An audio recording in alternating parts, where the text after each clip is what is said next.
It was on the village of Kodok. The office in Kodok received notification from both sides of the armed conflict that there was going to be an attack on the town.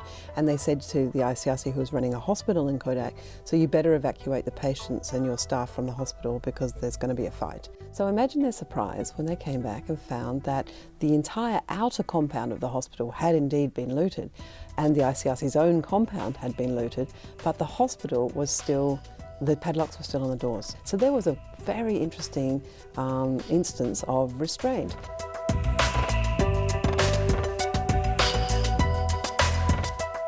And that enabled the office and the team in the office to then think about, okay, in whose interest is it to have kept this hospital functioning?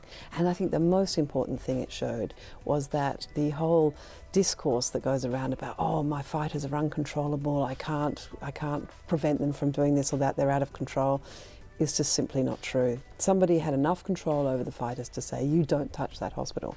And I think that was a very important finding.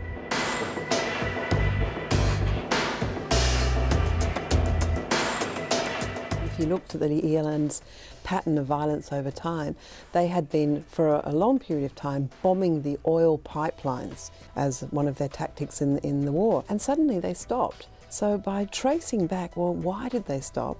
Our researcher saw that there was a very large influence by the environmentalists who were really against this tactic of war. It had such environmental damage, and they put enough pressure on the ELN that the ELN stopped bombing the pipelines.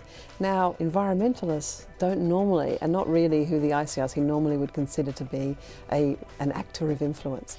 And so I think it really opens up the scope of our understanding by focusing on restraint.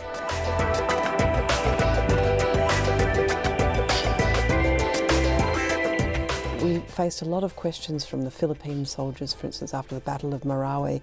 Why should we obey IHL when our adversaries don't? And so we want to go make this socialisation go one step further than just we don't act like this because the law says we shouldn't, into we don't act like this because it's not who we are.